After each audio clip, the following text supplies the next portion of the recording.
Hello everyone and welcome to today's game of the Call of Cthulhu. I'm Lionel, I will be your keeper for today, and welcome.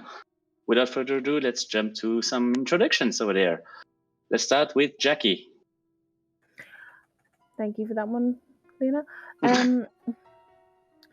Yep, I'm Jacqui. I'm playing Raymon, the driver. All right, Leslie. I'm Leslie, and I am playing Hazel, the bootlegger. Nice. Kit. I'm Kit, and I'm playing Trixie, the occultist. And Jennifer. I'm Jennifer. I'm playing Betsy, the bitter, the gangster. All right. So a little bit of warning, this episode is going to be shorter, but will happen a little more frequently. So there's not going to be an intermission at the middle, but only good fun-ish. Now, last we left off, our party was on their way to go to Boston to meet with an old friend of some, Robert Carrington, who had requested their help for something unusual. They kept in touch since they met at a haunted house, and since something a little bit unusual came to his lap, he asked them to come and join him. On their way there, they unfortunately had a bit of an encounter with a young lady who met a tragic end, to say the least, which traumatized a lot one of their party member, who got then replaced by their common boss, by Hazel, who is currently waiting at the bottom of Robert Carrington's office, waiting for Betsy and the rest of the party to arrive. So you arrive at his head office, trying to get some introductions out of the way. Raymond's trying to hide the bump that didn't have time to get fixed on Betsy's car. Oh. But then you are greeted by Robert, who greets you with a huge smile and a big hug. He's extremely happy to see you and just bring you to his office. Okay, guys, so the reason I asked you to come is that an old friend of mine has a mining expedition in South Dakota, and apparently he's having some bit of a problem. There has been some death involved and something that really apparently defies logic. So knowing that I'm pretty much into those kind of subjects, he asked me, and instinctively I thought about you guys. So would you be interested in a little trip in the forests of South Dakota? This is something like we've been experiencing with you recently? Those kind of things? From what I understand, yes. He's kind of a pragmatic person. He's called Kevin Northbridge, but apparently the things happening at his mine are way beyond what his pragmatic mind can just make sense of. Okay. So he would really want some external view and try to make sense of whatever is happening. I can't really go there, as you can imagine. My business is booming and I need to be there to run operations, but I figured this might be a good, fun adventure for you guys. Fun. Interesting. Well, maybe fun is not the right word. As I said, you know what we just went through, right? No, but you seem a little bit tired. Is everything in the okay? Cabin, it got very intense. Oh. At the cabin. Oh, I'm sorry to hear that. Probably why Patrick isn't here. That makes sense. I'm so sorry to hear good. that. Yeah. Well, so I mean, at the very least, you would make a change of scenery. Well, I'm interested. I'm just saying it's not, a fun thing, but it's probably necessary that we investigate it. I understand. To be honest, I don't know all the information about what happens. There is only so much that he could, muster through a telegraph. Right. Apparently, he's in a bit of a remote area over there, so communication has been a little bit hard. But if you are all interested, you are expected there, and all the travel arrangements have been made. So if you're good to go, there's going to be obviously a reward if you can sort things out. Don't worry about that.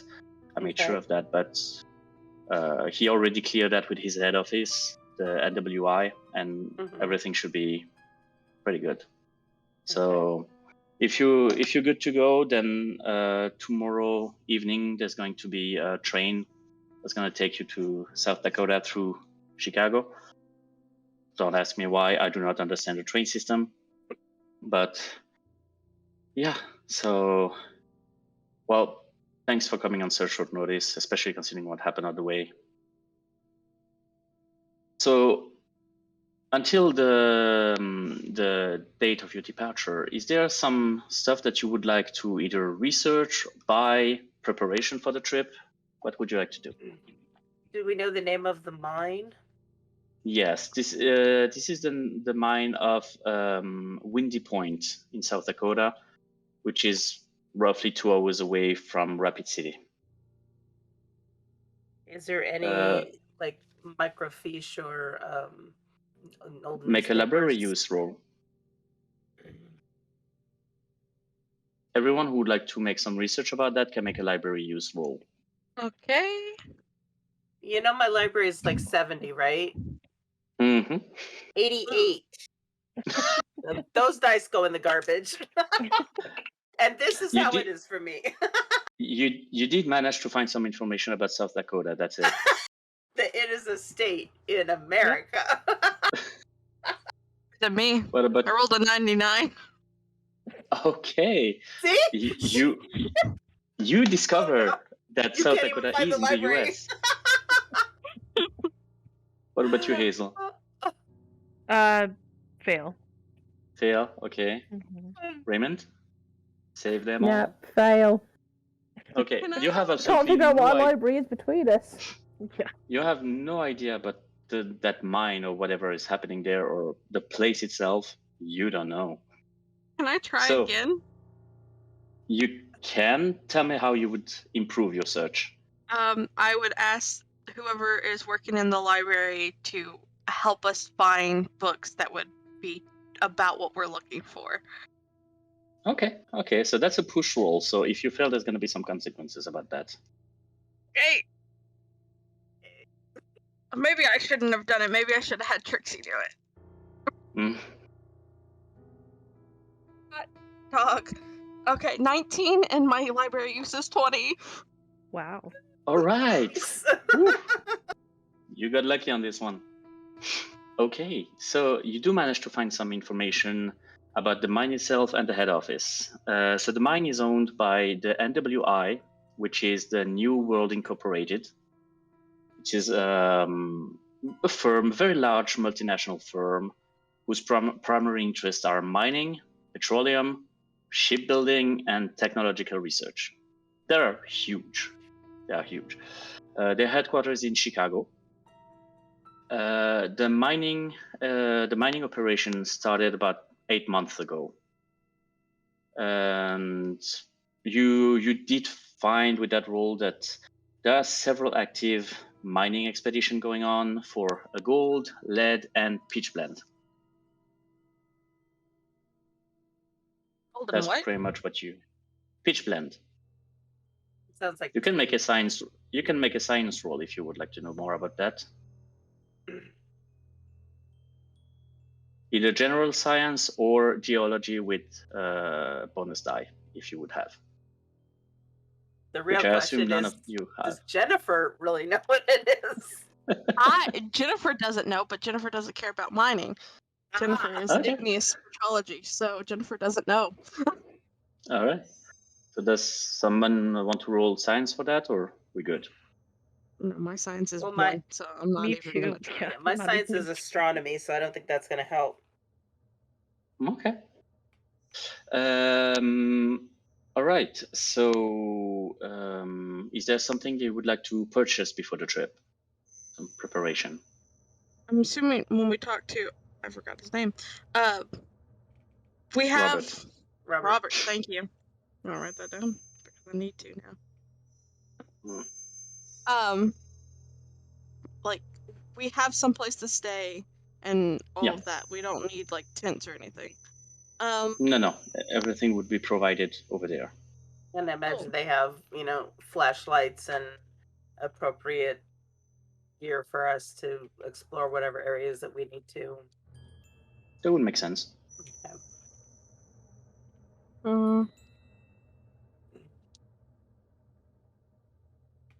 I would like to purchase some alcohol if it's during. I can't remember if it's a part of this. If it's during the not alcohol period.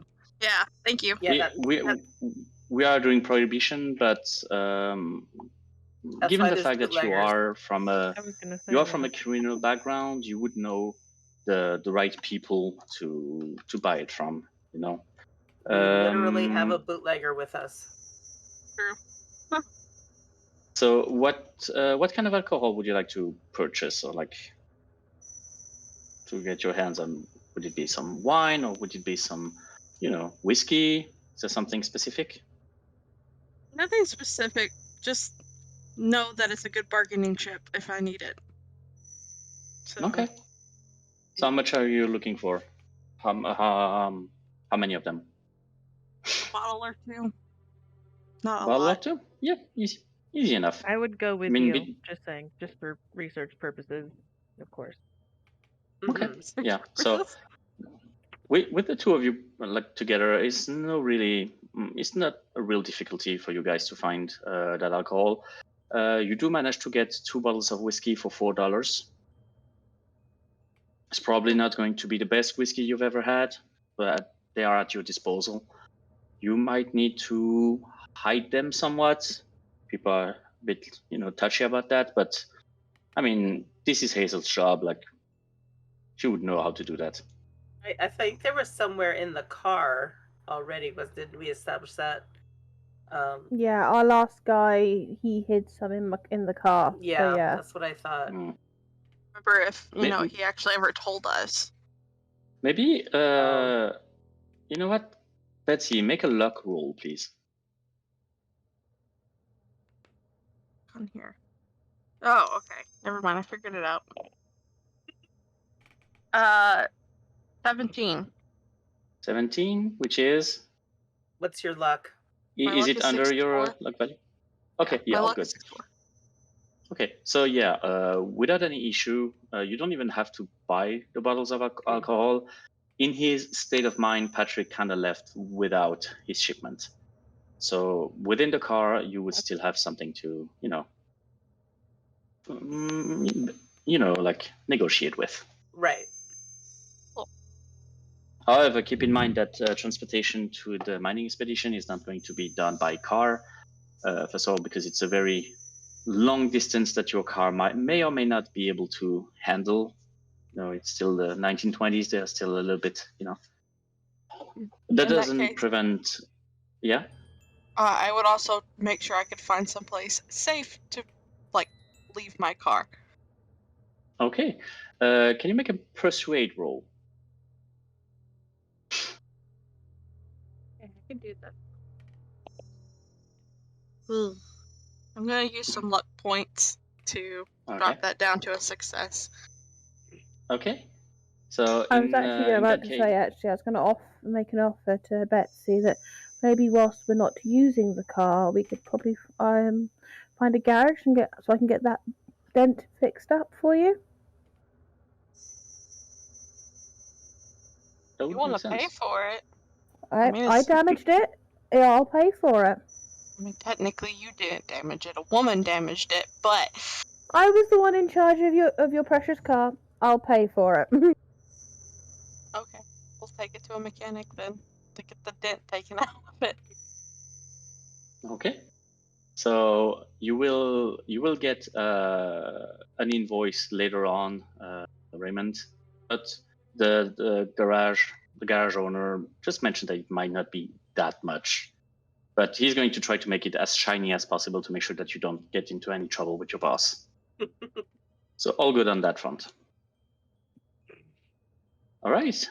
So if you feel ready to go, Mhm. All right.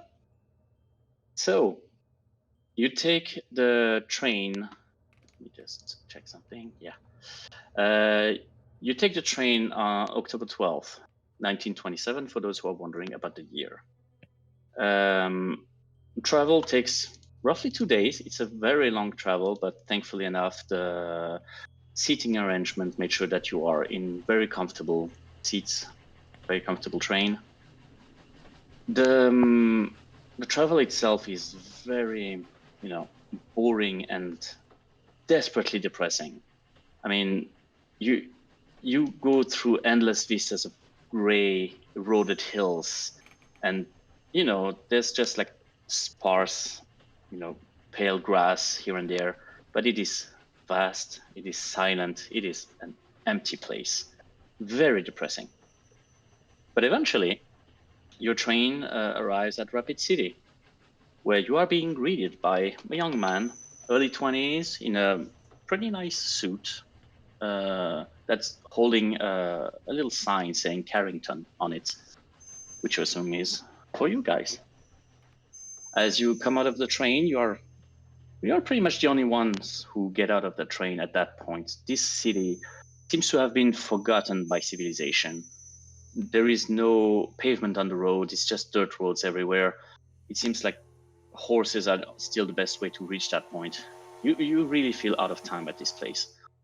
But nonetheless, the guy is very smiling, come to you, and come especially to Betsy, going, Hi, it's very nice to meet you. I'm Scott Wallace, very nice to meet you.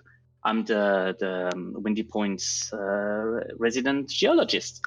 Hi, and he comes to shake everyone's hand, take everyone's bag, just loads them up onto the flatbed of a pickup truck that seems pretty much brand new.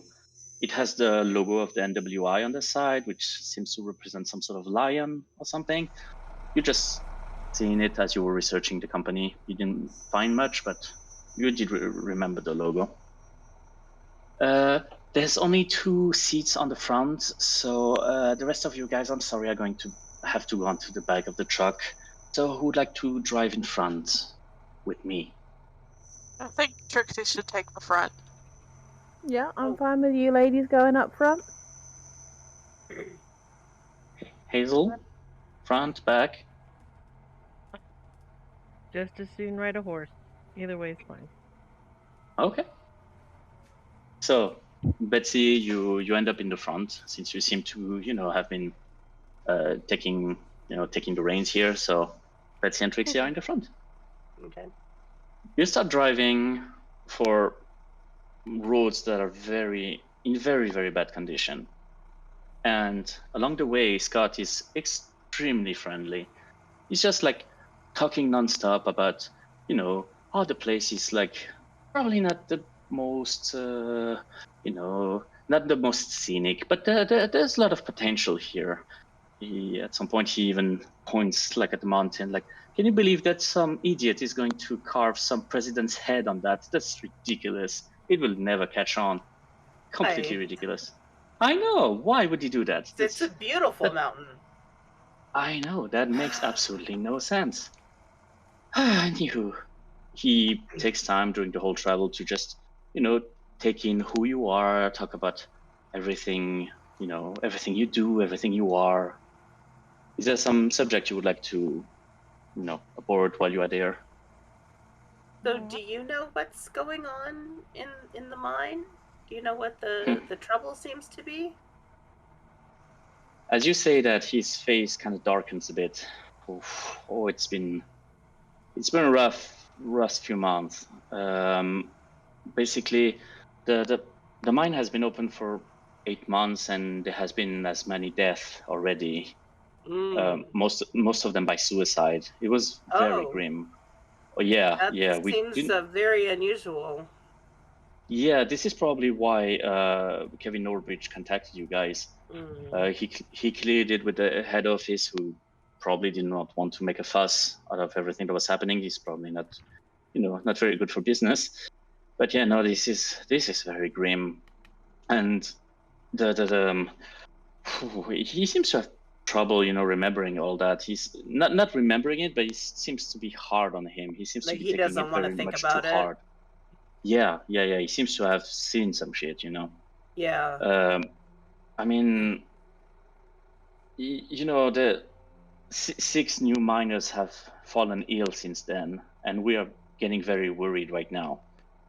Most of the natives who were working for the mine actually decided to go back to the reservation, and this is starting to be a problem. We don't know what's happening. It's very bad. It really is a problem right now. So the people that took their lives, are they people that worked in the same area or had the same job duties, or is it kind of a variety? Honestly, I'm not exactly sure. I'm more there to make some geological surveys and make sure that everything is all right with the minerals that they excavate. This is probably something you would have to clear up with my boss, Mr. Nordbridge. It's probably going to be okay. Nordbridge, yes, Kevin Nordbridge. He's the one who made sure that we would ask for external help. Okay. But it's bad. But why are you still there? Well, this is my job, like I live for that kind, not for the situation that's happening, obviously not. I don't know, God forbids. I mean, rocks are so interesting. You guys have no idea. There's so much to learn, so much to see. I love them so much. So yeah, I mean, for me, it's just such a good opportunity. I'm like Mr. Nordbridge's second in command, so I try to learn stuff as I go. I still have a lot, to learn ahead of me, but yeah. So you're more than just a rockhead. I try to. I try to learn to be better, to be more than that. I mean, I'm in good relationship with everyone at the mine. We used to be roughly 100 souls there, but that was before the incidents. And some could argue that the souls are still there. They're just not physical. And Betsy's gonna pull exactly what I was thinking. A notebook and write his name down and just kind of puts it back in her pocket. Okay, no problem. Connections notebook. While this is going on, could me or Hazel hear the conversation out back? Absolutely. Because obviously sometimes you can't always hear what's going on. Right. Were any of the dead any of the natives? Some of them were actually, not that many of them. I think that among the 8 that among the 8 that died, I think I remember 5 of them killed themselves, and only 1 of them was a native. No, there's at least one soul that's probably still there then. That's one way to say it. They are very, superstitious about everything that's happening. There has been some talks about, the mine awakening some evil spirit or something, some nonsense that they believe in, which is why most of the natives in the crew actually went back to the reservation. Just because you don't understand it doesn't mean it's nonsense. Crystal ball lady says. that makes kind of sense. That's true. I should be a little bit more open-minded. When you deal with rocks, yeah, rocks are easy to understand. Yeah. Well, in their way,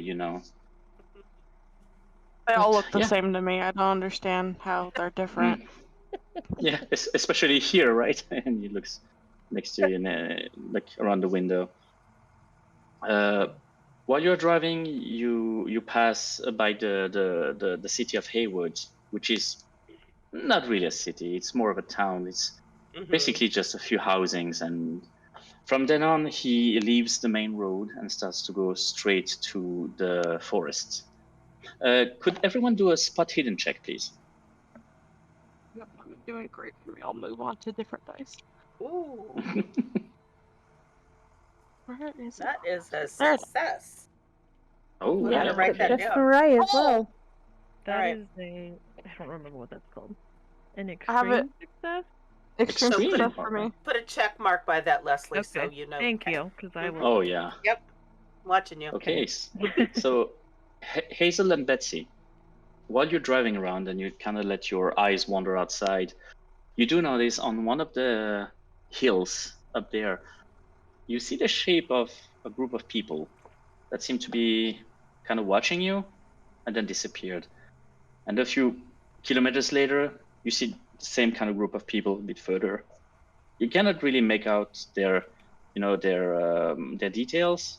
All you can see, even with extreme success, you can guesstimate that there are roughly 7 or 8 people just watching you, and they seem to be on horses. Hey, Scott. Yeah? How close to the reservation are we? Right now, yeah, we're pretty close. I mean, the reservation itself is roughly half a day travel by horse from the mine. So from here, I'm guessing that it should not be that far. Probably, yeah, half a day too, because there's not as many trees on the way here, so travel goes faster. Why? Because I keep seeing a group of like 7 or 8 people pop up, and I didn't know if maybe it was them. That's They're just kind of watching us. I would say that's probably them. It's the Cheyenne over there. They are the Pine Ridge Reservation, and they seem to be a little bit angry at us with everything that happened. You know what I told you about some evil spirits. Plus, they're still what's the right word? Upset of history that happened there between their tribes and Western people. Yeah.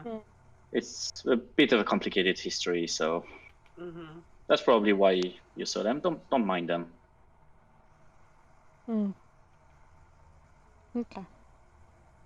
Okay. Unless there is any other subject that you would like to bring up, the road continues, and you go further and further deep inside the forest. You have less and less sunlight coming through the trees. It's really a thick bundle of trees you're going through, until finally you see a little clearing, and you arrive in the middle of this huge compound. And the first thing that really gets your attention is that everything seems very frantic there. People are running around. People seem panicked. People seem not doing very well. Scott seems to be very confused about what's happening. He parks on the side, and he doesn't even get out of the truck that some miner goes to bump at the window. Scott, there's a problem there. What the fuck? What's happening? It's Dirk the Norbridge. He's dead. What do you mean he's dead? Somebody heard a big noise an hour ago, and somebody went to check in on it, and he was there in his office. He's dead, guy. Oh my God. So he gets out of the truck in a hurry. He just gestures you to come along and rushes through the camp and straight to what seemed to be a wooden barracks. A lot of miners are just gathered there in front of the house, and you just see this one miner who just tries to calm everything down. Calm down, guys. Whenever we have some information, we will let you know. And he just gestures Scott and you guys to come closer. Come on, but careful. It's not very pretty. He's in there with Doc Simmons and the sheriff. Good luck. He opens the door and he gets inside the barracks along with you guys. I'm going. You notice, the first thing you notice when he opens the door is some weird, very weird symbol on the wall. It seems to have been done with chalk. It is circular.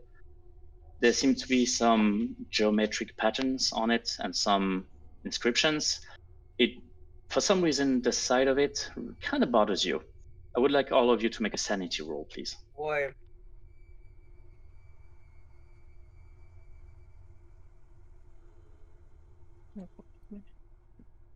Fail. Yeah, fail. Fail, okay. Is that... Okay, wait a minute. Is that the box at the top that's like current sanity? Yeah. Yeah. Oh, okay. That's success. Okay, Betsy? That was a failure. Sorry. Okay, so everyone who failed, you lose 1 sanity point. And let out a little, whoa, a little scream when you see that. But this site is very, very quickly replaced by a horrific sight. You see this big wooden office. Behind it, in the chair, a man probably in his early 50s. He has this excavation, how do you call that, sort of small hand pickaxe in his skull. Oh.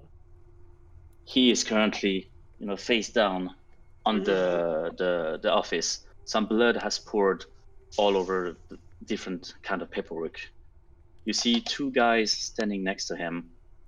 One is a white male, probably in his late 30s, with a white coat that seems to be looking every angle at the body. The other one is a big mustachioed man with a sidearm on his side, just looking around. And he seems late 50s and very, very antipathic kind of guy. He turns to you guys and goes, Scott, what the hell are those guys? Who are you? Scott is like, don't worry. Kevin asked them to come in. It's been cleared with the NWI. They're all good. They're here to help with everything that's happening. Oh, Jesus fucking Christ. As if we needed some other people. The guy with the white coat comes to Scott, just shakes his hand. He's like, okay, so this is a lot. We just found in just a few hours ago. The sheriff just had time to come from Haywood. This is bad, Scott. What do we do? So he turns to you. He's like, I'm a little out of my depth, guys. So I will just. Can you just look around? He just turns around, goes out of the barracks, and you just hear him retch on the side. Okay, I would like to talk to the doctor. Can you tell if he did this to himself or somebody else? I find that very unlikely. The sheriff on the side is just like, Jesus, further proof that we do not extort people. No, the doctor comes back. No, I really doubt it is. Who would do that to themselves? I've seen some very unpleasant things that people have done to themselves. So just because you haven't seen it in your small experience doesn't mean it's never happened. I mean, if it was, it wouldn't be the first time in this place, would it now? Well, by all means, feel free to just, look around. That's what you're here for, right? Yes. He just comes with the sheriff and leaves the office to you guys. Okay. Before he leaves, I would ask him, well, if you don't think he did this, do you have any idea who might have done this? The doctor seems to kind of, prevent himself from talking. The sheriff does not have the same tact. Probably one of those fucking Indians. They've been just leaving camp since everything started happening, and I wouldn't be surprised that one of them ungrateful shit killed the director. Yeah. Any other bright question? No. Ready to let him go. Yeah, if you don't gives mind. him a wide berth for other reasons. What is the doctor's name? Dr. Erasmus Simmons. Doc Simmons. Doc Simmons, all right. And the other one is the Sheriff Dan Updike. Okay. He's a real. Can anyone make a listen check, please? I can make a listen, unless somebody else wants to. I'll do it. I already rolled for it. Okay. Okay, go for it. That is a hard success. Hard success, okay. Through the door that is still slightly ajar, you still hear the conversation of the sheriff with the doctor. He explains that unfortunately Windy Point is a little bit outside of his jurisdiction, so he's going to have to be Rapid City police to take care of that. So that can take a little bit of time between the moment that they actually take the case, dispatch someone, send everything. He guesstimates that there's going to be probably 2 or 3 days before somebody actually comes and take care of this. So you gather that you still have a little bit of time ahead of you to sort things out before the authorities get involved. He seems convinced that one of the natives actually killed the guy. This is his main what did you have? Did you have hard or extreme success? Hard. You heard a name. You heard the name John Redfoot. You're not sure what it is, who it is, but in the conversation you heard him mention that name. I'm gonna say to Betsy, I don't think that sheriff is gonna be any help, and I'm happy to see the back of him. What do you think? He's gonna be more of a nuisance than a help. Goodbye. That's what I'm thinking. So you are currently in the office? What would you like to do? You're in the office. Do I recognize that symbol at all? Make an occult check. Ooh. You beat me to it, sugar. You can roll as well if you want. Everyone who wonders about that symbol, you can roll. Did not happen. Did not happen? Did not happen. I rolled really well, but not well enough for really occult. Good. I get to roll my occult. Okay.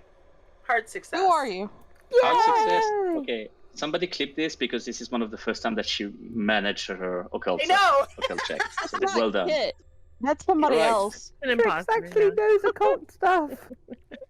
Unfortunately, no, it does not ring a bell. It doesn't fit any of the writings or symbols that you have seen.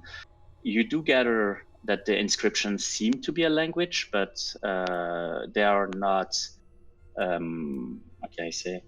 They do not match any language that you have ever seen or learned. So it seems very foreign to you. Is it a different alphabet? Or it seems to be a different alphabet. You cannot even figure out if some stuff are numbers, some stuff are letters. Those inscriptions seem to be language, but you cannot for the life of you figure out what kind of language it is.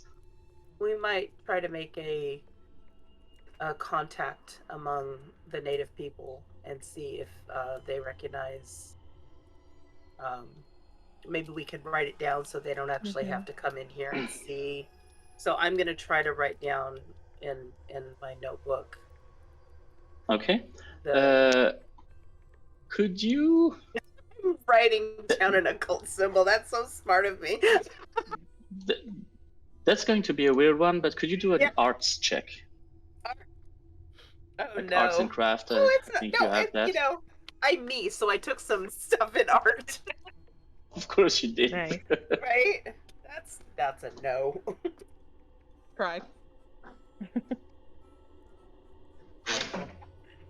Fail. It's really bad.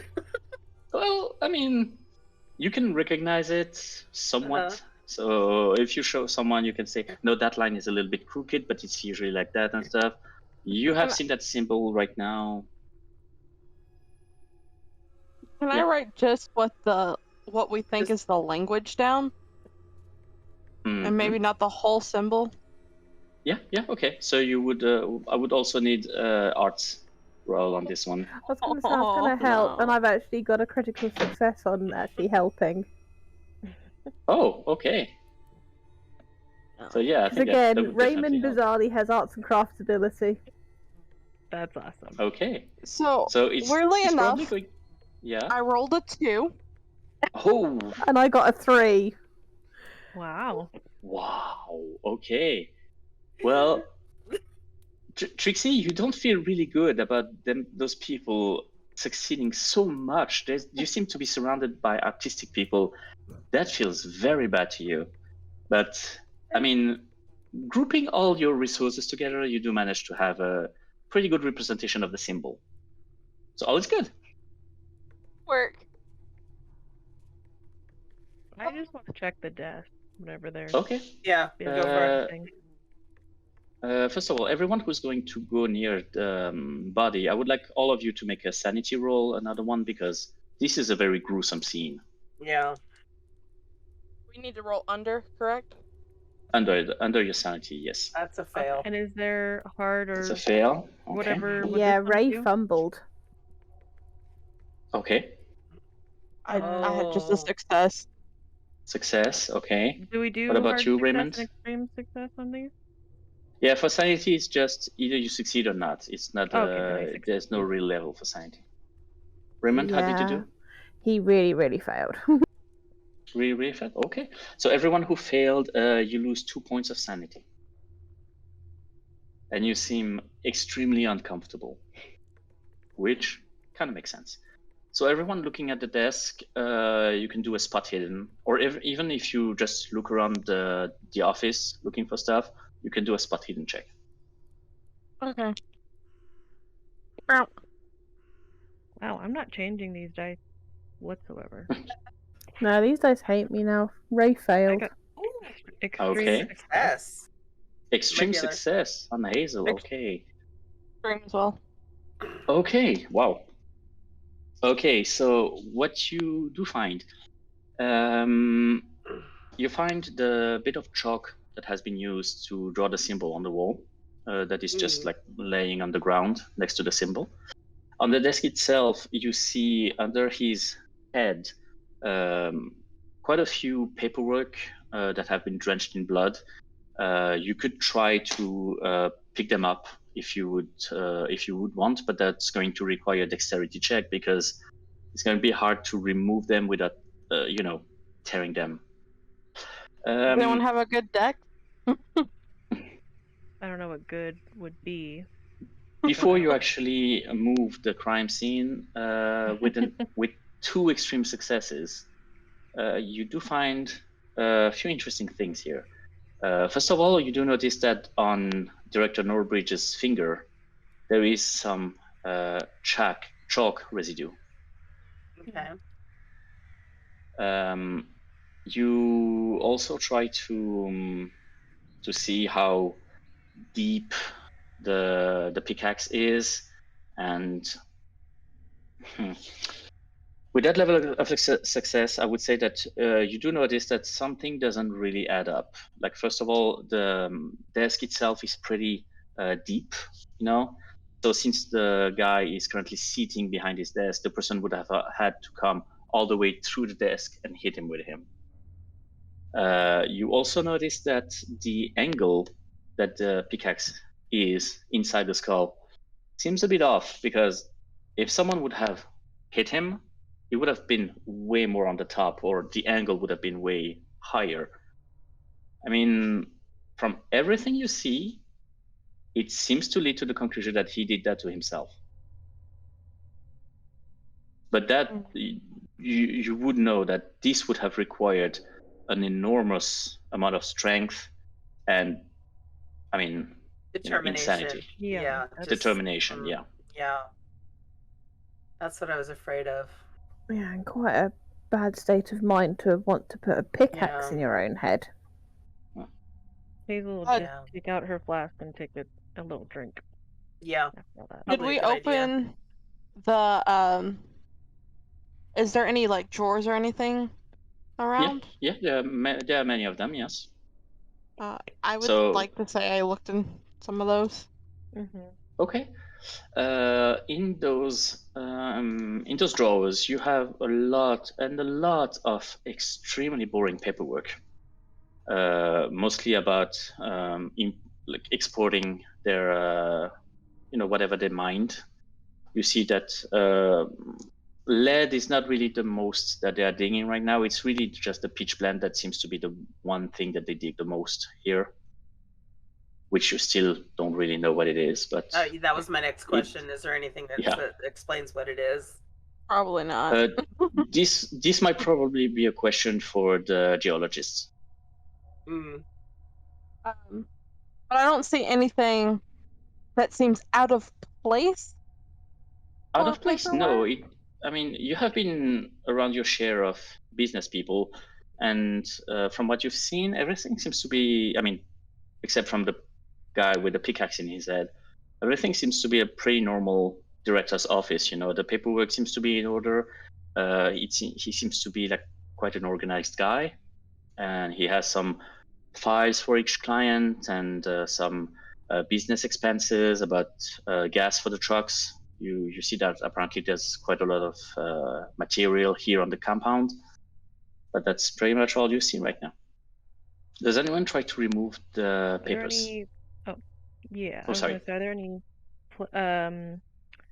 like, I guess I would look for like hidden compartments or places where, you know, with alcohol being illegal, I'm sure that people had lots of hiding places, so I kind of look for those things.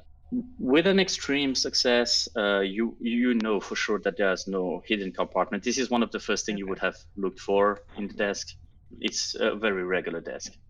Okay. Should we search his person? Maybe he has something in a pocket.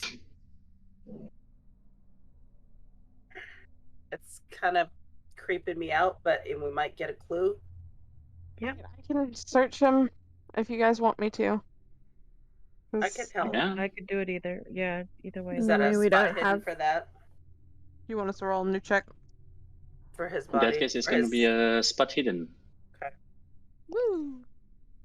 That is just a That- success. Okay. Hard success. Nope, nothing there for Ray. I can do that. We're all doing it. Ray's a little too creeped Let's out. see. Yeah, I mean, Ray's already lost 3 points of sanity. He is Oh, yeah. freaked. Mine's a regular success. Okay. On himself, you don't see anything that really stands out. You do find his wallet. There's just a few dollars in it. There's currently $11 in the wallet. So if someone wants to take that, I'm not judging. He does seem that one of the papers that is on the desk, he seems to be grasping onto it a little bit. His hand seems to be crispated on one. Okay. I'm gonna Right. try and remove that paper from his hand. Hazel will stick the $11 Okay. in her own pocket. Okay. Go, Hazel. So Every dollar make a dexterity check, please. $11 was a lot of money back then. So I rolled my dex. Yes. So my dex is 50 and I rolled 50. Oh, So so I it's a don't know. success. Okay. Okay. So you manage to pull it very slowly from his hand. Lucky for you, rigor mortis has not kicked in yet. It seems that it's been a very recent death. So the hand is still a little loose enough for you to actually get the paper without completely ripping it apart. There's a piece that kind of gets stuck, but judging how drenched they were in blood, it's not very surprising. But you do manage to find that, to get that paper out.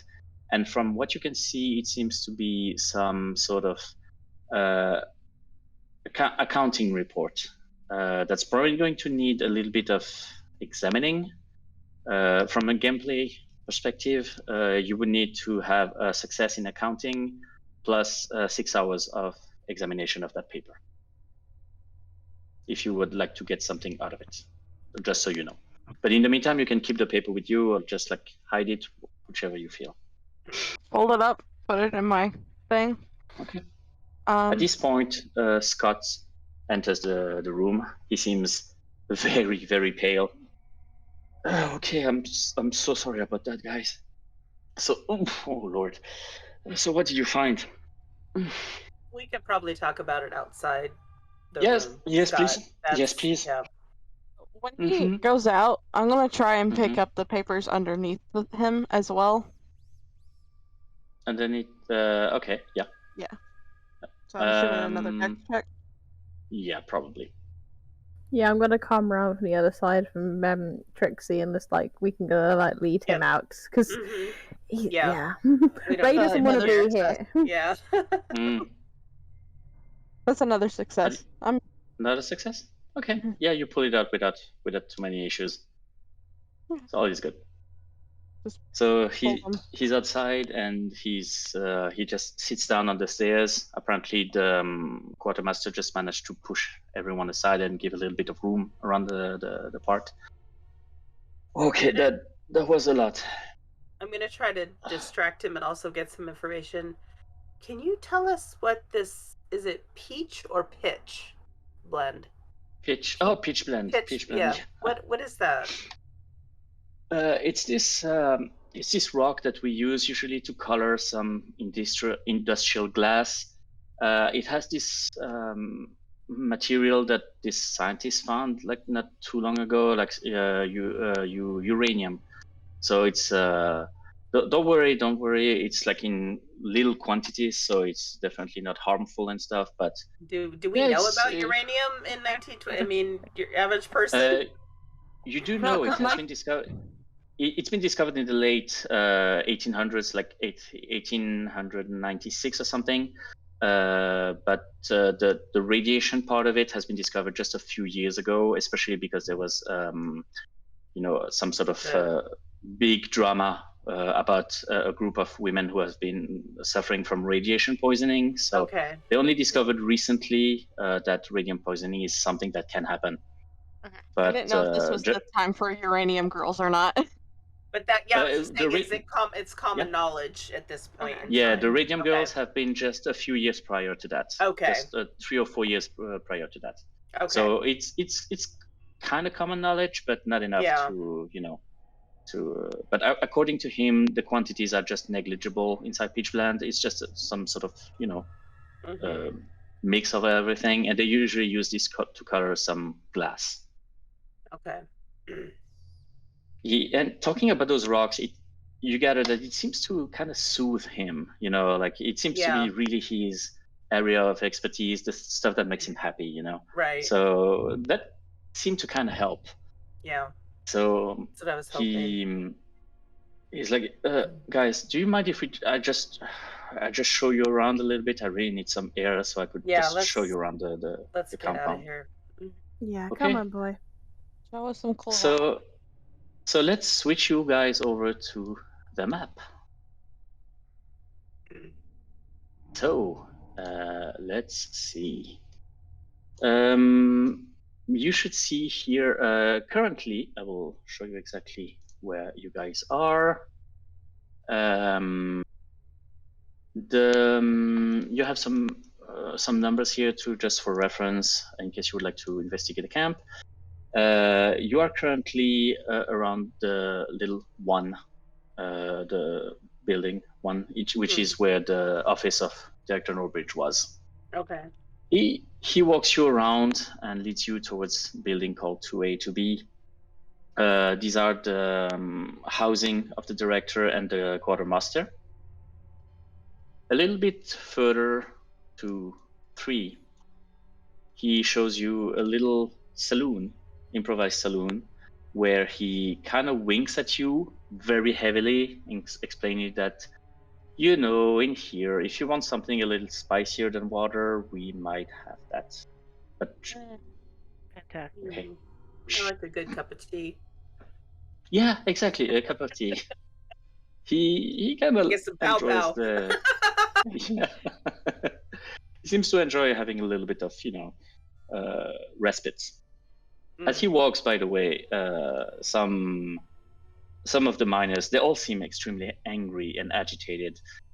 Some of them kind of jokingly call him boss, and he explains to you that he just realized a few moments ago that he is now effectively the boss, which is definitely not something that he was prepared for. The visit continues to the 4, which are some barracks. You see 6 barracks who he explained can hold up to 16 miners. They used to be completely full, not anymore. He also explained that one of them has been cleared to house you guys. So you have a private barrack for you.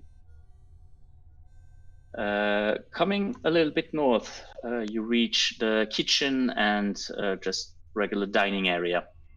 That's the 5? Yeah, the 5. Fives.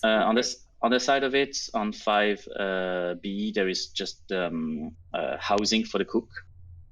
5A is the kitchen itself, and 5C is just the dining area for the miners. Continuing the tour, around 6, he shows you the stables for the different horses that are used either to go inside the forests or for the natives to go to and from the reservation.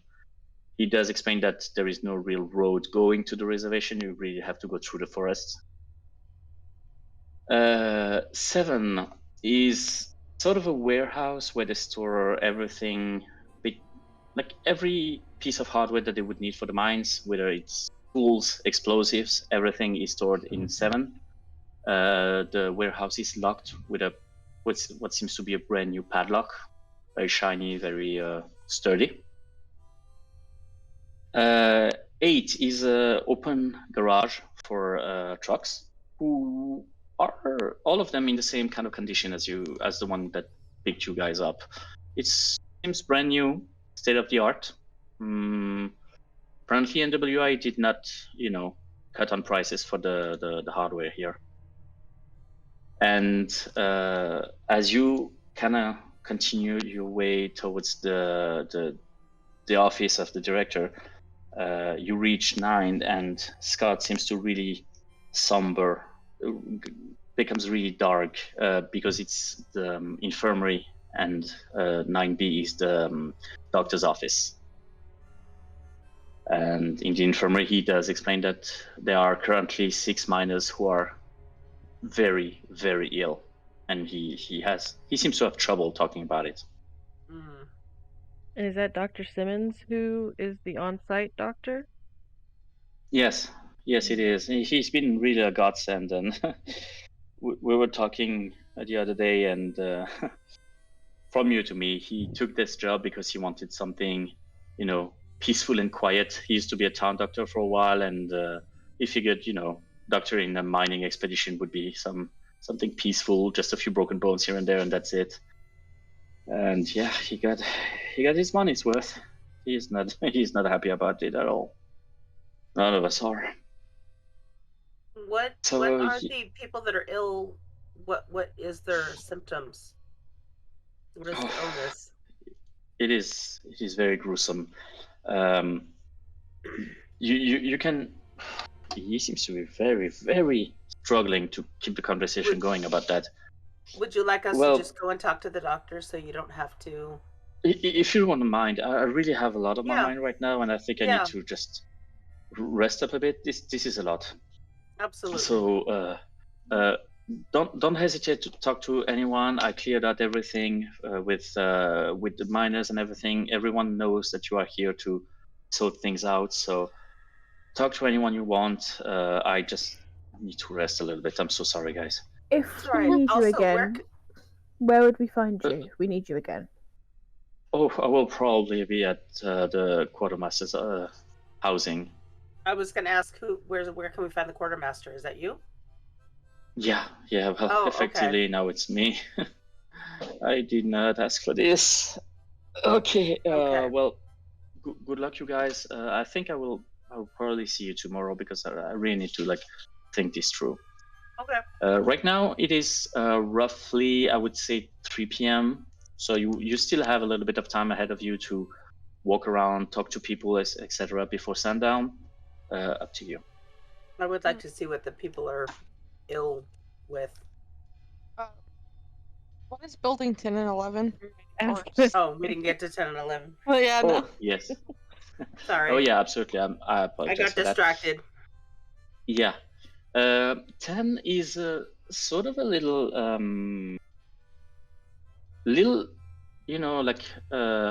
do you say that? General store where the miners can buy, the usual toiletries and, bottled water or some stuff like that. It's just the camp's general store. And on 11 is just some construction materials, some big pieces of wood, pieces of metal, everything that they would need to build stuff. Thank you. After he leaves, Hazel would just turn to everybody else and just say, if this is what you guys usually deal with, this is some messed up shit. Like, it is definitely what we deal with, and it is definitely messed up. Yeah. Well, I'm glad I brought Yeah, say that one again. Sorry, I met Trixie and it's just been downhill from there. Good to know. Whenever we're back in Jersey, it's fine though, right? Yeah, sorry to drag you into this one, Hazel. Welcome to the team. Yeah, thanks. So what would you guys like to do?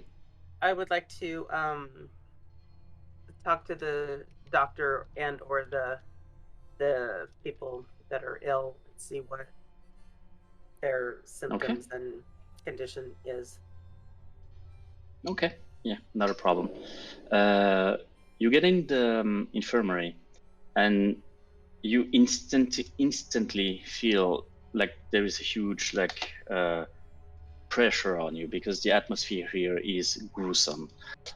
You see 6 people laying in beds. The doctor is extremely tired in his face, and he's just trying to, take care of them as much as he can, but he seems completely overwhelmed. As you walk inside the infirmary, you kind of see all the steps of their decay. Some of them are coughing and having apparently some nausea. As you get a bit further, one of them seems to have some sort of huge sunburn that seems to be making blisters at places. And as you get closer and closer to the doctor, the last bed that you see, this person is just a shell of a man. The hair fell. He has no teeth left. His skin is red and blistered. He is, for all intents and purposes, he's dead. He's just clinging to life with whatever he has left. But do we recognize these as radium poisoning? Make a medicine check. Symptoms. Medicine. Yeah, no, I'm not helping you, Doc. Yeah, no. Medicine. Oh, I got a 1% chance, kids. Yep. We all have them. Oh, that was a really good roll, but it wasn't good enough. No, I took first aid. I didn't take medicines. Yeah, same. Yeah, I rolled it for giggles. I should have just. Yeah. I should have just wasted a 21 on that for my 1%. That's okay. I got a 2. Oh! Oh, that's frustrating. Oh, so close. I had 73. Oh, gosh. I'm not even going to try. Yeah, Ray is not on form tonight. Well, okay. It doesn't really ring a bell. It's probably because the sight that you are seeing right now is extremely disturbing. I would actually like all of you to run another sanity check, please. Poor Ray. That's a success. Success. Finally, I've failed everyone up till now. Success from everyone. Success! Okay, you're doing good, guys. Ooh. So all is good at the moment.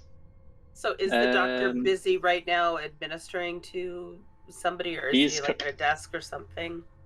He just finished administering a little bit of morphine to one of the worst conditioned miner right now.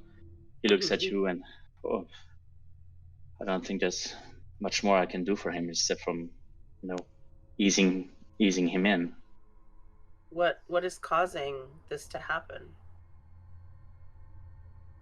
Honestly, hell if I know. Started like 6 months ago and it only went downhill from there. He failed his medicine check too? I'm sorry? He failed his medicine check too? At this point, he failed his sanity check. Yeah, He's not doing poor good. guy. Yeah. I don't know what to tell you. They started being in really bad condition, and some of them just took their own lives, and I have no idea what's happening. Is this the same kind of stuff that happened 6 months ago when it all started? No, not at all. 6 months ago, there was just how do you call that? Some rocks falling in one of the mines. There was a little accident in one of the shafts, and one guy got a little bit hurt there. Not gravely injured, but he got hurt, and he came suffering from a little bit of head trauma, and a few days later he took his own life. And I thought it was just it, and after that some more people came with some weird symptoms. Some more people started to have this condition, this decay, and some of them took their own lives, some of them just stuck until the end. And it was, I don't understand. I have no idea what's happening. Are all the people affected minors, or do they have other jobs like the cook or something else? Well, there's not a lot of other people than minors in the camp right now, except from the administrative people. Yeah. The only ones that we have seen suffering from that right now were the minors. Okay. Are they all working in the same section, or is there only one section that's being mined right now? This is probably something you should clear out with. And he realized that he was about to say Director Norbridge, just catches himself and says, "You probably should check that with either Scott or the miners. You can probably find one of the team leaders that could probably give you that information. I'm not really aware of their schedule." Does the director have any sorts of ailments or symptoms? Make a psychology check. Oh crap. Oh, okay, that's not that bad. Nope. 50. Nope. Fail. Okay. Yeah. No, nothing relevant. He was just, obviously tired. I mean, this is a very taxing job, but except from that, he seemed okay. Why do you think that he was suffering from the same stuff? I mean, he didn't exhibit any symptoms. I mean, you're the doctor, so take your word on it. Yay me. Just trying to gather as much information as we can. Yeah. I understand. Well, if I can help in any way, just you know where to find me.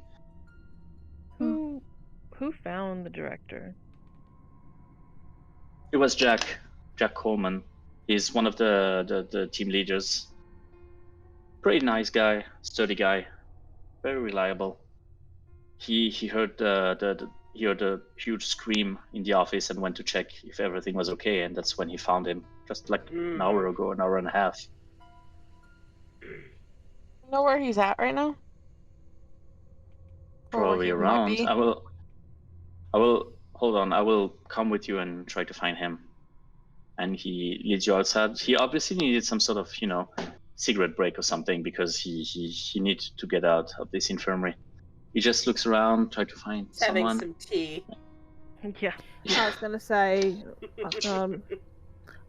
I know you're on job, but I was gonna show him the inside of my waistcoat where I've got my flask. Oh dear God, yes. With pleasure. Hand it over. He takes a big swig, give it back to you, looks at you in the eyes, and we are going to get along. I know that. He keeps looking a little bit around and shows you a big guy, 6 feet tall, very, very muscular.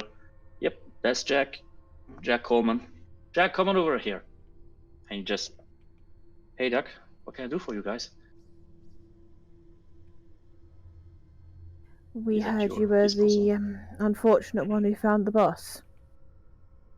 Yep, that was a hard sight.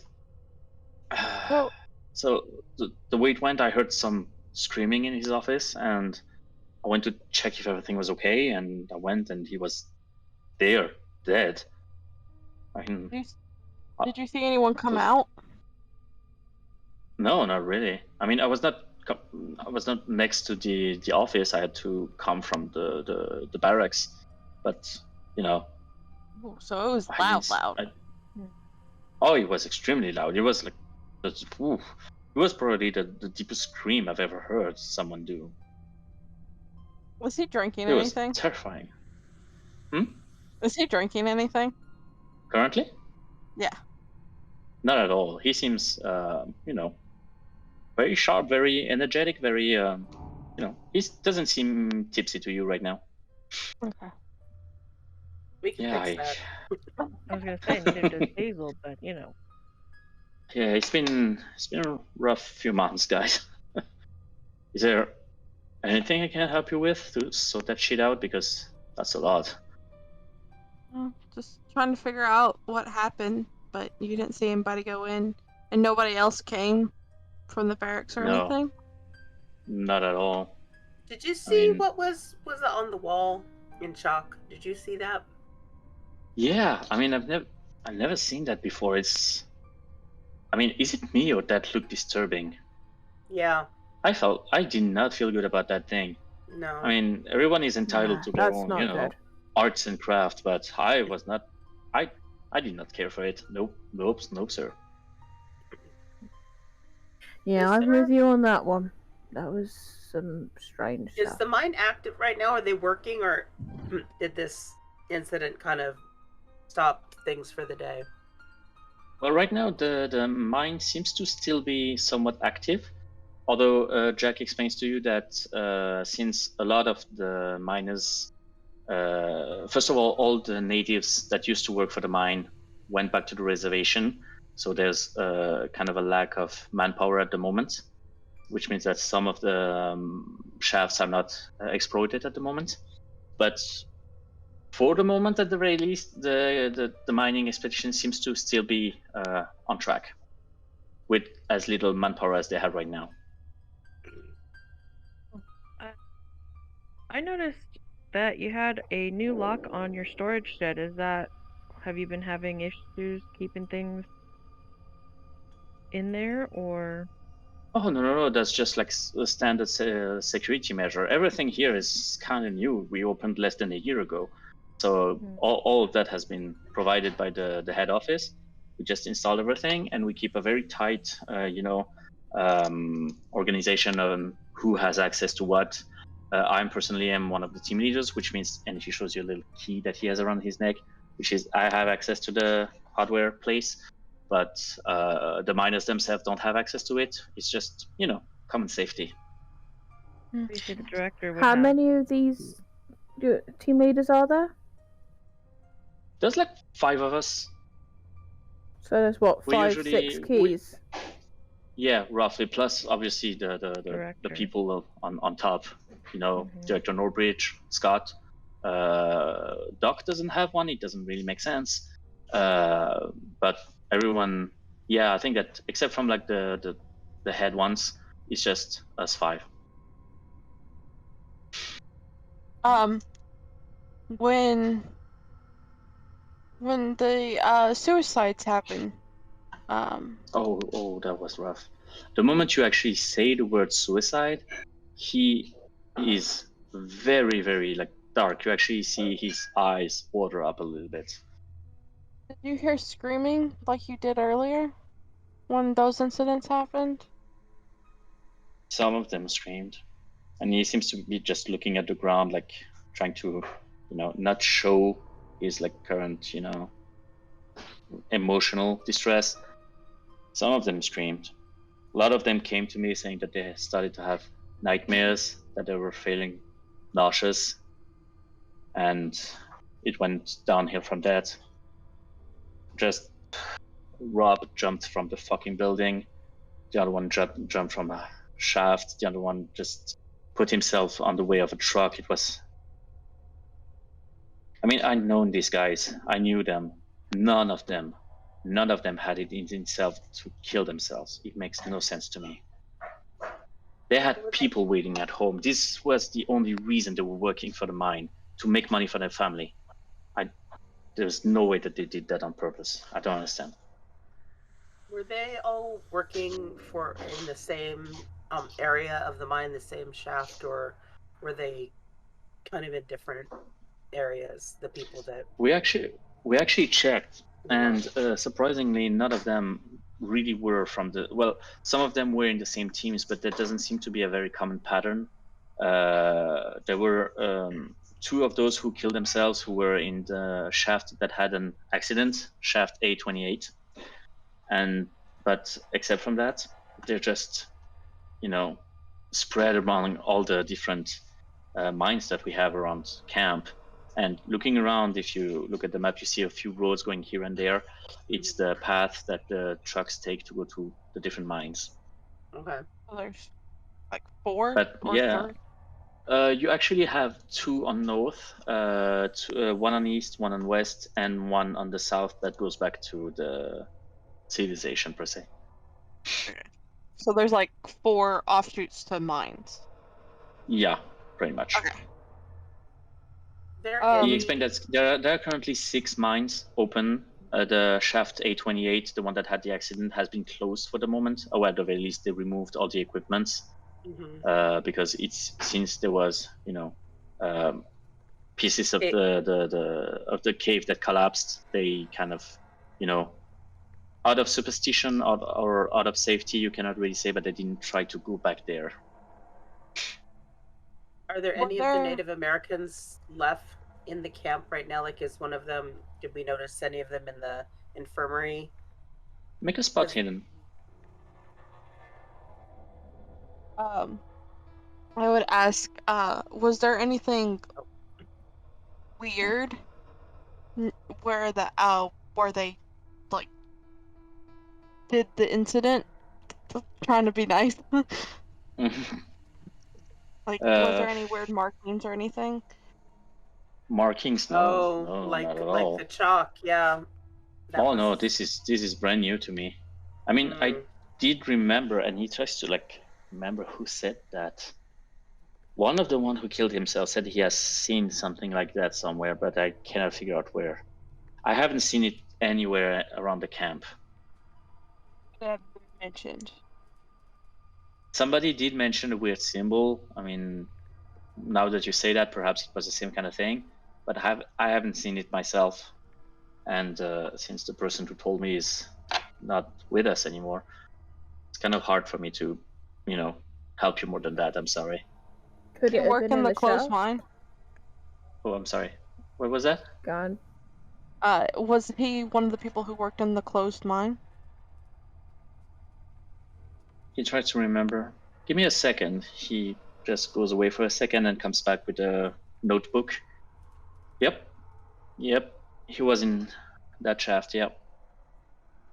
You think could be related? Possibly. We're trying to make any connections we can because it all doesn't make sense right now. Is the doctor still with us? No, the doctor has took a big breath and went back to the infirmary. Okay.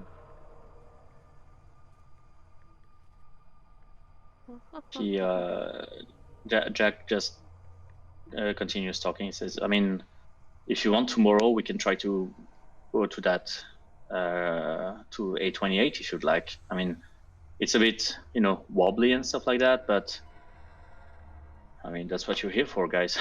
Yeah, I don't know how far we need to go in, but I would like to investigate the area. Sure, whatever you need, whatever we can provide. Do you have contact information for the people's families that aren't here anymore? Yeah. I personally don't. I knew them mostly on a first name basis, but no last name. It's just it's very sort of friendly here, at least until the last few months. If someone has them, it would have been the director. Scott probably has access to the personal files. You should ask him. I'll ask him tomorrow. Thanks. Was the sheriff called in for all the other deaths or just for the directors? Not really. He's been called for the director. The other deaths were not right, but they did seem like they didn't seem to have something criminal behind them. I mean, it was obviously strange and just sick men very ending unusual. their suffering. Pretty much, it's very sad to say, but it's not enough to get the police involved. but having the director actually killed, that's a big no-no.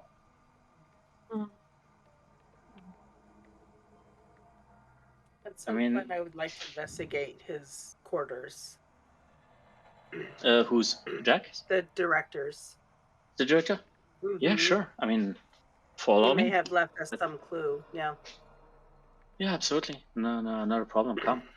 And he comes along, and the door of his quarters are not closed at the moment. Well, not locked at the very least. Mm-hmm. Yeah. Coming in, it's a very sparse kind of housing. There's just the bare minimum: a bed, a cupboard, the bare minimum for clothing and washing. Even though in the cupboard you can see a few pretty nice suits. And except from that, you have the regular table next to the bed. Nothing more right now. You could roll a spot hidden if you would like to search deeper. Yeah.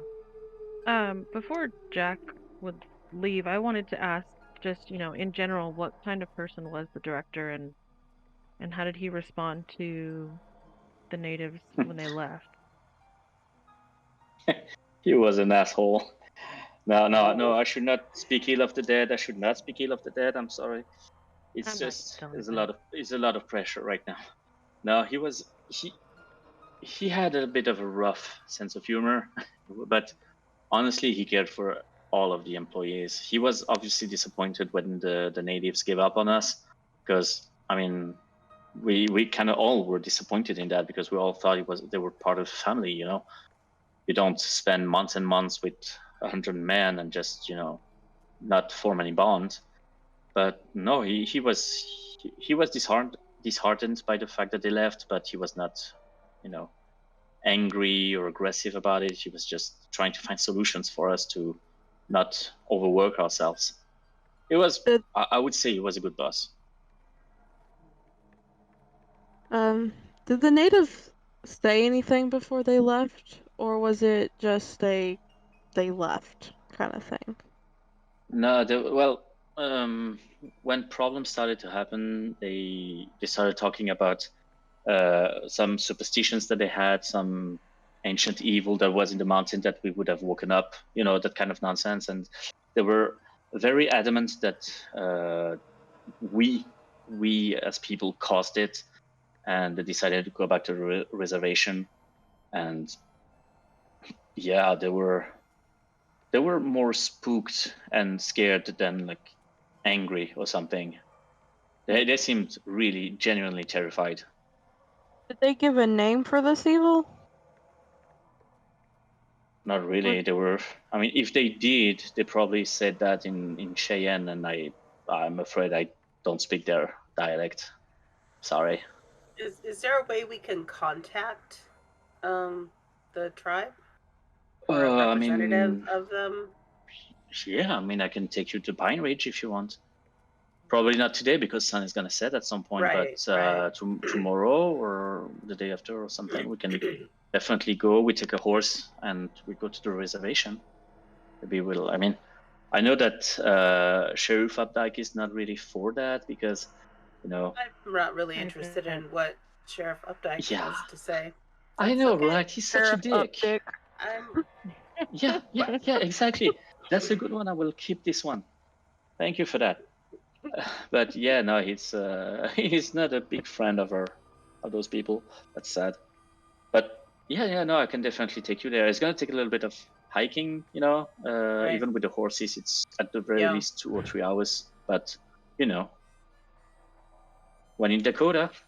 No, is it in the direction of where A28 is, or is that different? Like, we kind of... Oh, not at all. No, so it's two separate trips, right? Oh, absolutely. Pine Ridge is on the north, and A28 is on the west. Okay. I think Pine Ridge is the better option of the two, only because we don't want to get interrupted and then bar us from going there. Yeah. Sure, I mean, makes sense. I would like to see if they recognize this symbol and what their explanation for what's happening is. It might give us some clues to what we need to. Yeah, I agree. We can go see a mine shaft anytime we're here. This is a mine after all. Right. Whereas if we gotta go see the natives, we gotta get in before the local police turn up. Exactly. Because they're gonna come with Updike's same view. Yeah. Yeah, I mean, I have no problem with that. I have to clear it with Scott, obviously, but if you want, I can arrange that we have a few horses set up tomorrow for us to go, like, first light of day. Okay. Does that work for you? Yes. Okay. Yeah, sure. I'm sorry, I kind of have to leave, but, like, are you going to be okay? Do you need something else? We're just going to look around his quarters and then probably lay down. No problem. Let us know. I will probably be somewhere around the saloon. Oh, when should we go get food? Is there a specific time? There dinner bell? Not at all. You can actually get food at any time of day because since we are rolling shifts, the cook is kind of like trying to have something ready 24/7. So whenever you feel hungry, just go there. Whenever you feel thirsty, just go there. All good. Thanks. Yeah. You're welcome. Thanks for helping, guys. Right. And he leaves. Okay. I'm thinking either saloon or mess hall to kind of see if there's other people there off shift that may have things to talk about. Maybe we want to do both. I thought we were going to search the quarters. Yeah, I did. I didn't see anything, but feel free. Cause... Yeah, I would have helped, so I didn't know we had already done it. Yeah, sorry. Mm-hmm. That is just a regular success. Regular success? Okay. Yeah. For me too. Nothing really stands out in his apartment. You have the run of the mill, just white guy. He has his mustache trimmer. He has a Bible in his nightstand. Nothing really, stands out. Like a hotel room, just kind of basic. That's pretty much a hotel room. Yeah, especially considering the he doesn't seem like the guy who has a lot of personal possessions. He seems more to be into his work, or it seemed at the very least. Yeah. So, do we want to split up and two of us go to the You go to the mess hall, go to the mess hall, and then two of us go to the saloon and listen and see what we can pick up. Yeah, we can do that. Sounds good. Yep. Saloon sounds real good, actually. Alright. I'm with you. That's fantastic. Okay, who's for food? I'll go food. I'll go food. You guys want drink? Okay. Yeah. Always. We can switch it up later. So I might swing by later. Something to mop it up with. Okay. The ones who go have food dinner, you are met with Chester, which is the camp cook. He's friendly enough, even though he seems a little rough around the edges, but he's smiling.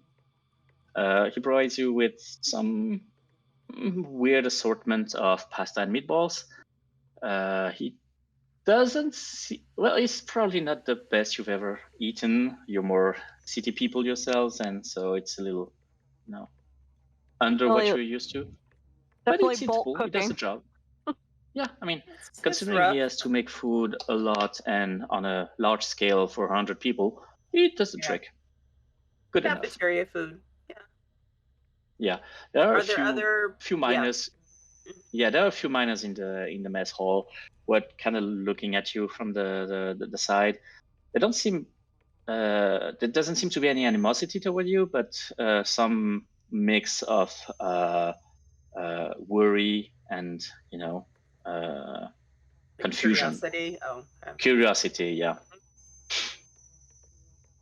Is there something you would like to do there? Personally, I just want to listen and just see if I can pick up anything. First. See if anyone's likely to listen to. Okay. That is just a success. Nope. Success? Okay. These meatballs are so good. Okay. You don't catch a lot of conversation, especially when you guys are around. They try to kind of keep to themselves, hush a little bit, but it seems like the main topic of conversation is obviously the sick miners, and one or two of them seem to be a bit angry at the natives for leaving them in their own shit, as they say, because they feel a bit betrayed by them for leaving and not helping that much. But except from that, you don't catch anything really interesting. Does anybody look like they have any of the symptoms? Any like sunburny, blistery, any kind of make a spot hidden check. Nope. These dice are going. Next. Do you want me to see if I can pick it out at all? Yeah, see if you can find. You can try it. Oh, spot hidden's really good. So. Yeah. That is just a success. Just a success. Mm-hmm. Nothing really catches your eye. They seem to be, as healthy as they can be. A lot of them have a bit of a crouched posture, probably job related. But no symptom that seems to match what you have seen in the infirmary. Okay. They all seem very nervous, though. Do any of them look more friendly or more curious or more approachable? Like, I don't want to talk to the ones that are talking smack about the natives, but maybe somebody else who might be. There is a young one that seems to be in his very early 20s that seems to keep a little bit to himself. He does talk with his comrades, but he seems more approachable. He sees you and he doesn't seem to avert his gaze, Okay. So if you would like to... When we're done eating, maybe we go grab a cup of coffee or something and then go see if we can sit with him. Betsy, what do you think? Okay. Yeah? Okay. Yeah. Okay. Easy enough. No, not at all. Sit down, guys. Hi. I'm Max. This is Robert. Hi. Hi, I'm Trixie. I'm Betsy. Nice to meet you, Trixie. Oh, nice to meet you, Trixie. He seems a little taken aback by your facial scars, but tries his best not to show it, but very clumsily, Okay. I heard that there was some people from the outside who were supposed to come help with the situation. Are you those? Yeah, we're trying to find out what's going on around here. Do you? Oh, God bless you guys. Have any information, any stories, anything you can tell us? It's very scary, honestly. I have some people waiting for me at home and stuff, and seeing everything that's happening to everyone. It's very freaking me out, to be honest. Yeah. One of the guys who died actually was my bunkmate. He was just top of me, poor guy, and he just do a cross sign on his chest. What was his name? And his eyes kind of water up, and he seems very, very, upset with all that. His name was Gael.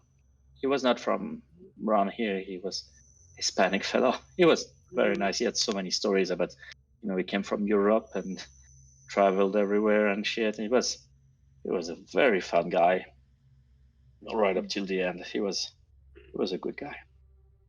Let's do a little kind of moment of silence of respect for his friend. Bless you. Was he ill before he was lost? Not even. No, not even. He's not. He was not like the people in the infirmary right now. He was just complaining about some headaches and nightmares and stuff. But when you work all day in a freaking mine, it's doomed to happen. No, it's just common sense. So nobody paid more attention to that. How long did he have those before it happened?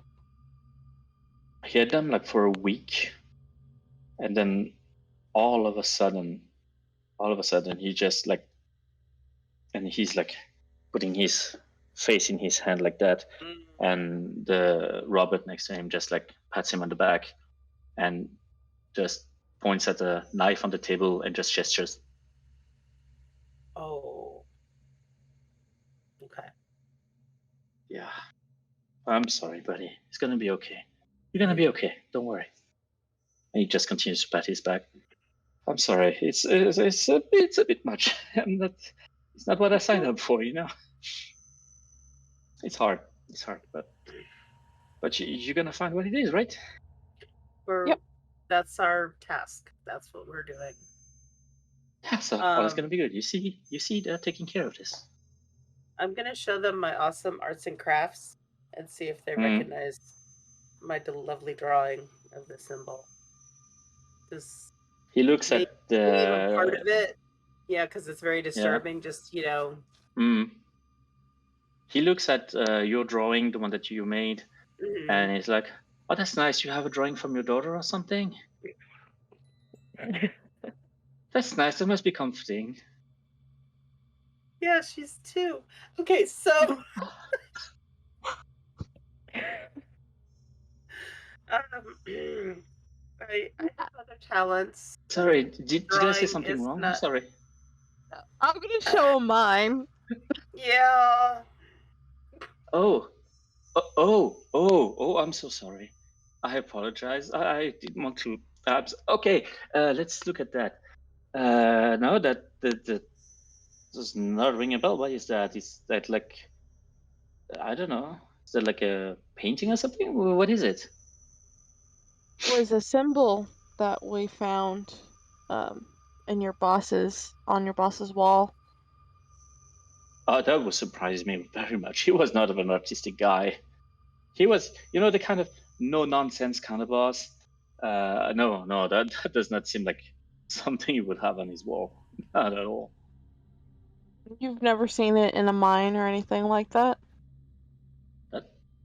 Oh, why would I see that in a mine? That seems like very finely crafted. That's not the kind of thing we see in, rocks that we dig in or some shit. Oh, hers is finely crafted. Okay. He is blushing like tomato red right now. He's doing his very best to avert your gaze and very focused on Betsy, but at the same time you see that he's very conflicted because he's trying to stare at the eyes without looking at the scars. So he's in a very bad position right now. But he's struggling. I'm just trying to lighten the mood. I understand that my drawing skills are lacking, so I'm just trying to lighten the mood here. Okay, so it's fine. Robert next to him is laughing his ass off. He's completely like bent into. He's very enjoying himself in the situation. Did you ever, or either of you, ever work in the mine that's closed down now? The one that they closed, the 28 one? Mm-hmm. No, I'm actually at D15 right now. And Robert is like, yep, D17. Did your bunkmate work in that one? No, actually, he was with me. He was at D15. I don't think he was actually one of the last one who came into the camp. He's probably one of the last one who came, yeah. I actually think that he arrived, let me think, 3 months ago. Yeah, so he was like far after they closed that mine.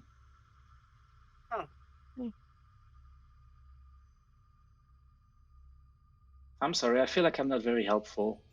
Oh, no, you're just doing great. Even no is an answer, and that gives us information, so... Wow. You heard that, Rob? That is so fucking wise. Even no is an answer. I'm gonna keep that one. Honestly, I'm impressed. I'm gonna keep that one.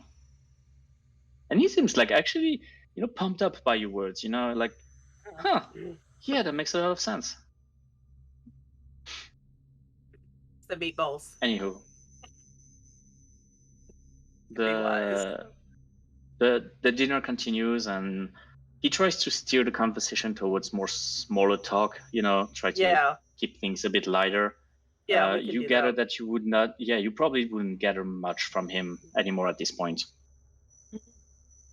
Along that Okay. time, Hazel and Raymond, Team you Saloon. went to hydrate yourself. Yes. So Yeah. you get to the bar, and for a second, the miner that is behind the bar sees some new faces and instinctively tries to hide, like discreetly, some of the bottles behind him. And Jack, who actually is currently in the saloon, just gestures. It's okay. It's okay. Don't worry about them. They're not with Updike. Don't worry about that. Okay. Sorry, guys. What can I serve you? Anything that tickles your Raymond, fancy? do you have a preference? Whiskey's my go-to. Whiskey. Sounds And good. since we are in a mining expedition, whiskey on the rocks. I'm so sorry. It takes the whiskey, gives it to you in sort of a kind of dirty glass, but that does the trick. What about you? I'll have the same. Same. Alrighty then. My kind of people. And he pours the second one for you. Looking around, you see a general state of agitation. A lot of miners are currently in smaller groups, talking to each other, giving you subtle and not so subtle glances at you. If What are I you catch doing? any of their eyes, I'm gonna give them a little wave and a wink. The moment you wave at them, they just try to look around like, fuck, I told you she would see. And they try to pretend like everything's okay. And like one of them actually looks at you, Hazel, and seems to be kind of blushing and just like waving back. And like his bunkmates just slap him behind the head, and he's going back to his drink. God, admire her over that one. I find they're usually helpful. Where do you want to start?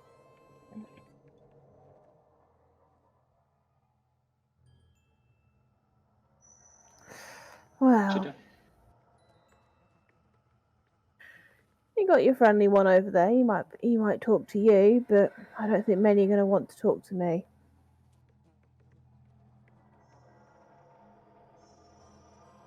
I don't know how much time you've got, but I would suggest maybe greasing the wheels a little bit might help. Yep. What's the?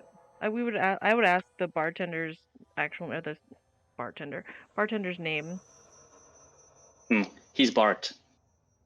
Bart the bartender. Bart the bartender. And the moment he says that, he looks at you and he's like, "Don't you dare make fun of that. I have 100 grown men. Not all of them are extremely smart. All of them has done it. Please don't." You are safe from me. I happen to think very highly of bartenders myself, so. You see, guys? You see? Bartenders, top notch. Keep it in your heads. So, yeah. But, so you're those, outside hires? Try to figure out what's happening? Yeah, that's the plan. I would not want to be. It is rough. Is there something I can, help you with? Or at the very least, give you more drinks? Well, more drinks is always a start. Yes, but it is. You probably hear a thing or two. I hear everything. I'm sorry. This is in the job description, sir. Okay? I don't know how it was in your time, but in here, the bartender knows all. All right? I'm sorry. I didn't mean to make fun of the age. I'm sorry. I'm just I take so much shit as one of the older guys that now when I see somebody older, I have to give them shit. That's the only way I cope. No. How old is Ray? He's in his 50s. That's old. Nah, I get it. So yeah, my what own would you like lad's to know? same age as Summerseas. Oh, well, nice. At least you must have seen some stuff in your life. I have seen rocks and miners. Yay me. We've got an eyeful today, so. Yeah, it's I heard what happened with Director Nordbridge. That was rough. I really liked him. He was a good guy. And he spent a lot in the saloon, so for me it was even better, One of the regulars. I mean, I don't really know what to tell you. Do you have, I don't know how you guys work. Are you investigators or something? Are you cops? Nothing. If we were cops, would we have this? I'm going to knock my glass. You would be surprised. Yeah, probably. Lady is not wrong. I mean, well, Updike is a different situation. He's a bit of a dick, and he's very strict about rules and shit. And so whenever he sees one of the miners with some alcohol, he always gives him the fucking sermon for 1 hour. It's exhausting. But yeah, some of them my age, we're dicks. Yeah, a little bit. But yeah, that's pretty much, I don't know what to tell you. I knew all of those guys. They were very nice, and I know all the ones who are in the infirmary right now, and I feel so bad for them. Where do you get your alcohol from? Oh, we get frequent deliveries. They usually come from Rapid City through the train. We usually have a guy, who comes with a few crates here and there. He usually hides it in the among all the towels and soap and all this kind of toothbrush shit. They maybe 1 or 2 bottles, slips in. But yeah, I wouldn't say it's completely legal, but it's completely necessary. As a guy, I totally understand. Oh, well, I appreciate your service. And just cheers to you. But yeah, it's yeah. I mean, business was going as usual. At least for the first few months, we were okay. Then the fucking cave collapsed and everything went to shit. Did they ever say what caused it, or just natural issues with the mining? Well, official statement, just natural stuff happening in mines, off the record, there may or may not have been someone who was a little bit careless with the explosives, and yeah, it was probably a bit of human error, but they didn't really want to admit it to make sure that it doesn't really reflect on the head office, political shit. Right. But to be completely fair to them, these explosives are a little bit hard to handle. Okay, it's not easy to deal with those shit. They tried to show me, and I did not understand what. This is why only the team leaders actually have training to handle those. So yeah, it would make sense that some of them, fucked up somehow. Who was the team lead who was involved in that incident? Oh wow, that was a while ago. They switch teams so often. I'm not sure I remember. If not, he was the guy who had the accident. Oh no! He was one of the team. He was not the team leader there. I think it was Norbert. No, it could not have been him. Was it? No.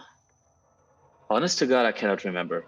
He was one of those, but one of those people. But they switch teams very, very often, and there's so much switching every day that I cannot really keep track.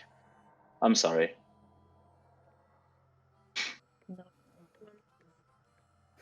Yeah, I'm sure. From what Jack was saying, they're on quite tight, hectic shifts at the moment. Oh yeah, especially with all the Indians leaving. We're kind of short-staffed right now, but the head office still expects us to work full shifts, so it is kind of hard. I'm not gonna lie, people are exhausted, and I mean, look around you. The bar is booming. Why do you think that is? They need to wind out. They need to let out some pressure. This cannot continue like that, especially with like the threat of people dying out of the blue like that. I mean, I've heard from you to me, I've heard some rumors that some of them are gonna just fucking quit if things continue like that and just leave them all to deal with their stuff. Because they can't continue like that. And I completely understand them. Even I would like to leave at some point because this is not a healthy environment. And all the talks that the natives had about like some ancient evil in the Montana stuff, oof, I mean, I'm not a very, believing person, but that's spooked me out. I don't like this.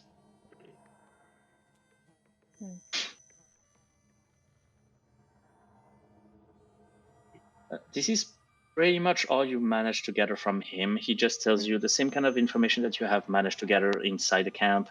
Mostly that the miners have had, most of the miners who killed themselves complained from headaches, nausea, nightmares, and it all went downhill from that. My question is, before you wrap up the bar, how heavily do you drink? Are you trying to just have like a casual drink? Are you getting sheet-faced? What is the plan here? No, just casual with Ray. Yeah. Casual? Unfortunately. Okay. So, against your better judgment, you try to keep it, on the soft side. So after all that talking, socializing, stuff like that, you do gather at your barrack that has been completely emptied for you. There is no traces of the rest of the miners, either clothes or equipment and stuff. You have the whole barrack to yourself, and the night is yours. Is there something you would like to do before falling asleep? Ask if anybody is good with accounting, like good with numbers. Right. Is there? Ray, Yeah, is there Ray can do a little, but he's not particularly good at it. I'm not good at it at all. And this would be even if Hazel was not silently like sipping from her flask now. Still no. So I guess Ray will Ray is have a our roll. best See how he does. Okay. Roll for accounting.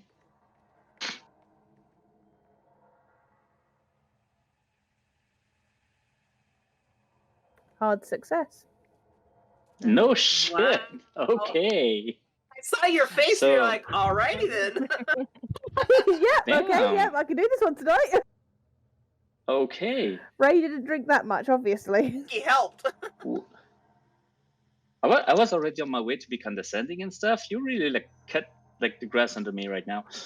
So you examine that document very attentively, very deeply. It seems to be a report of every in and out of the different minerals that they mined. Something doesn't add up. With that level of success, you do find quite faster than you expected. It only takes you 3 to 4 hours, but still quite a lot of studying, I would say. You do notice that quite a lot of pitch blende has been missing, like enormous amounts have been completely disappearing somehow. And judging by the way the numbers have been, organized, you are under the impression that Director Norbridge is the one who covered that up. He kind of cooked the numbers to make sure that nobody would notice that some minerals are missing. So he was embezzling or skimming.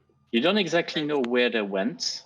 Mm-hmm. You just know that the quantities that have been mined and the quantities that have been sent out and listed do not add up. It seems to be only pitch blende. Whether gold or lead that are mining otherwise, those numbers are completely all good, copacetic. But pitch blende, something is missing. Large quantities. Is there anything and like only go ahead. Only from the last few months. Is there anything like a Geiger counter or anything like that in the equipment that is that what you use to measure? Am I picking the right thing? Yeah, this is for what radiation. This is what you would use to measure radiation and stuff, but yeah. I am not sure that this is something that would be available to that sort of expedition. Then especially considering pitch blende is known for having very traces amount of uranium in it, but very little. I was just going to ask how the geologist knew it was a low amount. It's just that mineral is known to have a low quantity. Okay. It is not a surprising mineral per se. It's something that is known for that, and the reason that it's still vastly used is because the traces inside are completely irrelevant because it's not enough to make anyone. Yeah, absolutely. Okay. All right. Okay. So we go to bed. I would. Yep. Hazel would definitely drink herself into a dreamless kind of sleep. So if that is something that I need to take into account for anything for the following day or at night, just let me know. Okay. So you can say, Rex, yes, she is shit-faced. Your wish, good just sir, is our his command. accent with it. He loves it. Okay. Perfect. Night takes you, and it's not the most quiet night ever because there are still like a lot of movement since they are doing shifts 24/7. So there's still a bit of activity, but overall it's kind of calm. Could I get a listen check from everyone?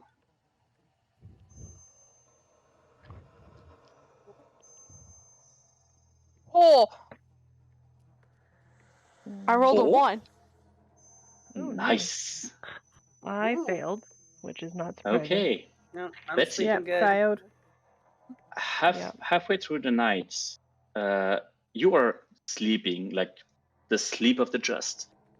You do wake up for just half a moment sometime during the night because you hear some rumbling, some low sound a little bit further from where you are right now. You cannot figure out where they are or what that noise is, but something like some low grumbling noise is happening for a second and disappears in the middle of the night. But you just assume that it was one of the people's stomach or something, and just go back to sleep. Okay. Trixie, your night is not as quiet as you hoped. You're starting to have some very unsettling dreams. You see sights of a very strange landscape. Vegetation that you have never seen before. You see rocks as far as the eye can see, but not dark and dull rocks like you have, more vibrant, more dream-like, if I can say. And you feel chased somewhat. You feel like something is after you. You have visions of some enormous worm. You have visions of like earth trembling, and you feel really, really, really upset. You wake up in a state of panic during the night. Everyone else is sleeping perfectly. It's 2 or 3 a.m., but you take a little bit of time to go back to sleep. It takes you a little bit of time because you're still very, very unsettled by what you have seen. But yeah, with all the talks that you have heard during the day, it would not be that surprising to have nightmares, but it's still like, it's very unsettling. Nobody You're probably mentioned a going worm. to be Nobody mentioned the worm during the day. Okay. You do manage after half an hour or so to go back to sleep because you're exhausted, but it is not a quiet night, and you're probably going to be a bit nervous for the day that is coming. Okay. And that is where we're going to stop for today. Woo! Bad dreams. Thank you for sticking with us, guys, for today's episode. Don't feel free to come check out the next episode and see what they might find at the reservation, in the mine, whatever they want to investigate. We thank you very, very much for sticking with us, and see you very soon. Bye. Bye, guys.